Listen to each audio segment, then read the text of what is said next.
श्रीमद् भगवद गीता के चतुर्थ अध्याय के दशम श्लोक का वाचन कल हुआ था।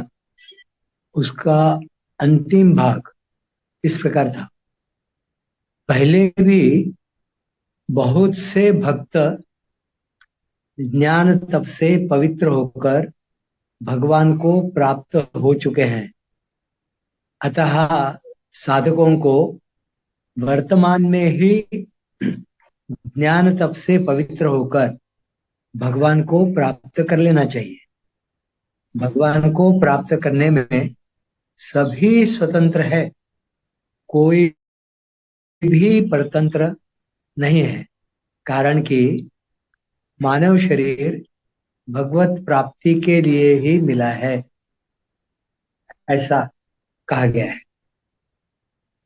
तो जन्म की दिव्यता का वर्णन तो इस 10वें श्लोक में हो गया। अब कर्मों की दिव्यता क्या होती है, इस विषय का आरंभ आगे होता है। ये यथा मां प्रपद्यन्ते तांस्तथैव भजाम्यहम् मम वर्त्मानुवर्तन्ते मनुष्यः पार्थ सर्वशः। हे पृथानंदन, जो भक्त जिस प्रकार मेरी शरण लेते हैं, मैं उन्हें उसी प्रकार आश्रय देता हूँ, क्योंकि सभी मनुष्य सब प्रकार से मेरे मार्ग का अनुकरण करते हैं। ये यथा मां प्रपद्यन्ते तांस्तथैव भजाम्यहम्। भक्त भगवान की जिस भाव से, जिस संबंध से, जिस प्रकार से शरण लेता है, भगवान भी उसे उसी भाव से, उसी संबंध से, उसी प्रकार से आश्रय देते हैं। जैसे भक्त भगवान को अपना गुरु मानता है तो वे श्रेष्ठ गुरु बन जाते हैं, शिष्य मानता है तो वे श्रेष्ठ शिष्य बन जाते हैं, माता पिता मानता है तो वे श्रेष्ठ माता पिता बन जाते हैं, पुत्र मानता है तो वे श्रेष्ठ पुत्र बन जाते हैं, भाई मानता है तो वे श्रेष्ठ भाई बन जाते हैं, सखा मानता है तो वे श्रेष्ठ सखा बन जाते हैं, नौकर मानता है तो वे श्रेष्ठ नौकर बन जाते हैं। भक्त भगवान के बिना व्याकुल हो जाता है तो भगवान भी भक्त के बिना व्याकुल हो जाते हैं। अर्जुन का भगवान श्री कृष्ण के प्रति सखा भाव था, तथा वे उन्हें अपना सारथी बनाना चाहते थे। अतः भगवान सखा भाव से उनके सारथी बन गए। विश्वामित्र ऋषि ने भगवान श्री राम को अपना शिष्य मान लिया तो भगवान उनके शिष्य बन गए। इस प्रकार भक्तों के श्रद्धा भाव के अनुसार भगवान वैसा ही बनने का भगवान का स्वभाव है। अनंत ब्रह्मांडों के स्वामी भगवान भी अपने ही बनाए हुए साधारण मनुष्यों के भावों के अनुसार बर्ताव करते हैं। यहाँ उनकी कितनी विलक्षण उदारता, दयालुता और अपनापन है। भगवान विशेष रूप से भक्तों के लिए ही अवतार लेते हैं, ऐसा प्रस्तुत प्रकरण से सिद्ध होता है। भक्त लोग जिस भाव से, जिस रूप में भगवान की सेवा करना चाहते हैं, भगवान को उनके लिए उसी रूप में आना पड़ता है। जैसे उपनिषद में आया है, एकाकी न रमते, बृहदारण्यक उपनिषद में आया है, अकेले भगवान का मन नहीं लगा तो वे ही भगवान अनेक रूपों में प्रकट होकर खेल खेलने लगे। ऐसे ही जब भक्तों के मन में भगवान के साथ खेल खेलने की इच्छा हो जाती है, तब भगवान उनके साथ खेल खेलने अर्थात लीला करने के लिए प्रकट हो जाते हैं। भक्त भगवान के बिना नहीं रह सकता, तो भगवान भी भक्त के बिना नहीं रह सकते। यहाँ आए यथा और तथा इन प्रकार वाचक पदों का अभिप्राय संबंध, भाव और लगन से है। भक्त और भगवान का प्रकार एक सा होने पर भी इनमें एक बहुत बड़ा अंतर यह है कि भगवान भक्त की चाल से नहीं चलते, प्रत्युत अपनी चाल अर्थात शक्ति से चलते हैं। सूर्या दूषण दास में नहीं राम में दोष, जन चाले एक पावड़ो हरि चाले सौ कोस। भगवान सर्वत्र विद्यमान, सर्वसमर्थ, सर्वज्ञ, परम सुहृद और सत्य संकल्प हैं। भक्त को केवल अपनी पूरी शक्ति लगा देनी है, फिर भगवान भी अपनी पूरी शक्ति से उसे प्राप्त हो जाते हैं। भगवत प्राप्ति में बाधा साधक स्वयं लगाता है, क्योंकि भगवत प्राप्ति के लिए वह समझ, सामग्री, समय और सामर्थ्य को अपनी मानकर उन्हें पूरा नहीं लगाता, प्रत्युत अपने पास बचा कर रख लेता है। यदि वह उन्हें अपना न मानकर उन्हें पूरा लगा दे तो उसे शीघ्र ही भगवत प्राप्ति हो जाती है। कारण कि यह समझ, सामग्री आदि उसकी अपनी नहीं है, प्रत्युत भगवान से मिली है, भगवान की है।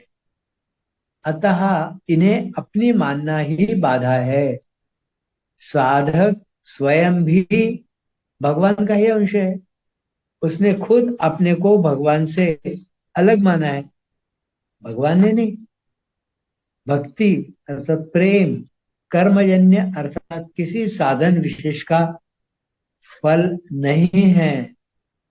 भगवान के सर्वथा शरण होने वाले को भक्ति स्वतः प्राप्त होती है। दास्य, सख्य, वात्सल्य, माधुर्य आदि भाव में सबसे श्रेष्ठ शरणागति का भाव है। यहाँ भगवान मानो इस बात को कह रहे हैं कि तुम अपना सब कुछ मुझे दे दोगे तो मैं भी अपना सब कुछ तुम्हें दे दूंगा, और तुम अपने आप को मुझे दे दोगे तो मैं भी अपने आप को तुम्हें दे दूंगा। भगवत प्राप्ति का कितना सरल और सस्ता सौदा है। अपने आप को भगवत चरणों में समर्पित करने के बाद भगवान भक्त की पुरानी त्रुटियों को याद तक नहीं करते, वे तो वर्तमान में साधक के हृदय का दृढ़ भाव देखते हैं। रहत तीन प्रभु चित चूक किए की, करत सुरति सय बार हेय की। इस 11वें श्लोक में द्वैत, अद्वैत, सगुण और निर्गुण, सायुज्य और सामीप्य आदि शास्त्रीय विषय का वर्णन नहीं है, प्रत्युत भगवान से अपनेपन का ही वर्णन है। जैसे 9वें श्लोक में भगवान के जन्म कर्म की दिव्यता को जानने से भगवत प्राप्ति होने का वर्णन है। केवल भगवान ही मेरे हैं और मैं भगवान का ही हूँ, दूसरा कोई भी मेरा नहीं है और मैं किसी का भी नहीं हूँ। इस प्रकार भगवान में अपनापन करने से उनकी प्राप्ति शीघ्र एवं सुगमता से हो जाती है। अतः साधक को केवल भगवान में ही अपनापन मान लेना चाहिए, जो वास्तव में है, चाहे समझ में आए अथवा न आए। मान लेने पर जब संसार के झूठे संबंध भी सच्चे प्रतीत होने लगते हैं फिर तो भगवान का सदा से ही सच्चा संबंध है, वह अनुभव में क्यों नहीं आएगा। अर्थात अवश्य आएगा। शंका, जो भगवान को जिस भाव से स्वीकार करते हैं, भगवान भी उनसे उसी भाव से बर्ताव करते हैं। तो फिर यदि कोई भगवान को द्वेष, वैर आदि के भाव से स्वीकार करेगा, तो क्या भगवान भी उससे उसी द्वेष आदि के भाव से बर्ताव करेंगे? समाधान, यहाँ प्रपद्यन्ते पद से भगवान की प्रपत्ति अर्थात शरणागति का ही विषय है। उनसे द्वेष, वैर आदि का विषय नहीं।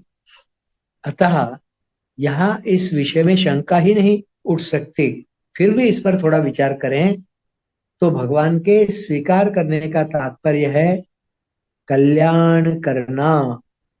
जो भगवान को जिस भाव से स्वीकार करता है, भगवान भी उससे वैसा ही आचरण करके अंत में उसका कल्याण ही करते हैं। अनेक मनुष्य काम से, द्वेष से, भय से और स्नेह से अपने मन को भगवान में लगाकर एवं अपने सारे पाप धोकर वैसे ही भगवान को प्राप्त हुए हैं जैसे भक्त भक्ति से। भगवान प्राणी मात्र के परम सुहृद है। गीता के 5वें अध्याय में यह बात आई है। इसलिए जिसका जिसमें हित होता है, भगवान उसके लिए वैसा ही प्रबंध कर देते हैं। वैर और द्वेष रखने वालों का भी जिससे कल्याण हो जाए, वैसा ही भगवान करते हैं। वैर और द्वेष रखने वाले भगवान का बिगाड़ भी क्या कर लेंगे? अंगद जी को रावण की सभा में भेजते समय भगवान श्री राम कहते हैं कि वही बात कहना जिससे हमारा काम भी हो और रावण का हित भी हो। काजू हमार तासु हित होई। भगवान की सुहृदता की तो बात ही क्या, भक्त भी समस्त प्राणियों के सुहृद होते हैं। सुहृदः सर्वदेही नाम भागवत में आया है। जब भक्तों से भी किसी का किंचन मात्र भी अहित नहीं होता, तब भगवान से किसी का अहित हो ही कैसे सकता है? भगवान से किसी प्रकार का भी संबंध जोड़ा जाए, वह कल्याण करने वाला ही होता है, क्योंकि भगवान परम दयालु, परम सुहृद और चिन्मय है। जैसे गंगा में स्नान वैशाख मास में किया जाए अथवा माघ मास में, दोनों का ही महात्म्य एक समान है। परंतु वैशाख के स्नान में जैसी प्रसन्नता होती है, वैसी प्रसन्नता माघ के स्नान में नहीं होती। इसी प्रकार भक्ति प्रेम पूर्वक भगवान से संबंध जोड़ने वालों को जैसा आनंद होता है, वैसा आनंद वैर और द्वेष पूर्वक भगवान से संबंध जोड़ने वालों को नहीं होता। मम वर्तमानुवर्तन्ते मनुष्य पार्थ सर्वशः। श्रेष्ठ पुरुष जैसा आचरण करता है, दूसरे लोग भी उसी के अनुसार आचरण करने लग जाते हैं। गीता के 3 अध्याय के 21वें श्लोक में यह बात आई थी, महाजनो ये नगता सपंथा। भगवान सबसे श्रेष्ठ और सर्वोपरि हैं, इसलिए सभी लोग उनके मार्ग का अनुसरण करते हैं। 3 अध्याय में 23वें श्लोक के उत्तरार्ध में भी यही बात उपर्युक्त पदों से ही कही गई है। साधक भगवान के साथ जिस प्रकार का संबंध मानता है, भगवान उसके साथ वैसा ही संबंध मानने के लिए तैयार रहते हैं। महाराज दशरथ जी भगवान श्री राम को पुत्र भाव से स्वीकार करते हैं तो भगवान उनके सच्चे पुत्र बन जाते हैं और सामर्थ्यवान होकर भी पिता दशरथ जी के वचनों को टालने में अपने को असमर्थ मानते हैं। भगवान श्री राम कहते हैं, मैं महाराज पिताजी के कहने पर आग में भी प्रवेश कर सकता हूँ, तीक्ष्ण विष का भी भक्षण कर सकता हूँ, और समुद्र में भी कूद सकता हूँ। इस प्रकार के आचरणों से भगवान यह रहस्य प्रकट करते हैं कि यदि तुम्हारी संसार में किसी के साथ संबंध के नाते प्रियता हो, तो वही संबंध तुम मेरे साथ कर लो। जैसे माता में प्रियता हो तो मेरे को अपनी माता मान लो, पिता में प्रियता हो तो मेरे को अपना पिता मान लो, पुत्र में प्रियता हो तो मेरे को अपना पुत्र मान लो, आदि। इस मानने से मेरे में वास्तविक प्रियता हो जाएगी और मेरी प्राप्ति सुगमता पूर्वक हो जाएगी। दूसरी बात, भगवान अपने आचरणों से यह शिक्षा देते हैं कि जिस प्रकार मेरे साथ जो जैसा संबंध मानता है, उसके लिए मैं भी वैसा ही बन जाता हूँ। उसी प्रकार तुम्हारे साथ जो जैसा संबंध मानता है, तुम भी उसके लिए वैसे ही बन जाओ। जैसे माता और पिता के लिए तुम सुपुत्र बन जाओ, पत्नी के लिए तुम सुयोग्य पति बन जाओ, बहन के लिए तुम श्रेष्ठ भाई बन जाओ, आदि। परंतु बदले में उनसे कुछ चाहो मत। जैसे कुछ लेने की इच्छा से माता पिता को अपने न मानकर केवल सेवा करने के लिए ही उन्हें अपने मानो, ऐसा मानना ही भगवान के मार्ग का अनुसरण करना है। अभिमान रहित होकर निस्वार्थ भाव से दूसरे की सेवा करने से शीघ्र ही दूसरे की ममता छूटकर भगवान में प्रेम हो जाएगा, जिससे भगवान की प्राप्ति हो जाएगी। विशेष बात इस श्लोक की, अहंकार रहित होकर निस्वार्थ भाव से कहीं भी प्रेम किया जाए तो वह प्रेम स्वतः प्रेममय भगवान की तरफ चला जाता है। बहुत अच्छी बात। अहंकार रहित होकर निस्वार्थ भाव से कहीं भी प्रेम किया जाए तो वह प्रेम स्वतः प्रेममय भगवान की तरफ चला जाता है। कारण कि अपना अहंकार और स्वार्थ ही भगवत प्रेम में बाधा लगाता है। इन दोनों के कारण मनुष्य का प्रेम भाव सीमित हो जाता है और इनका त्याग करने पर उसका प्रेम भाव व्यापक हो जाता है। प्रेम भाव व्यापक होने पर उसके माने हुए सभी बनावटी संबंध मिट जाते हैं और भगवान का स्वाभाविक नित्य संबंध जागृत हो जाता है।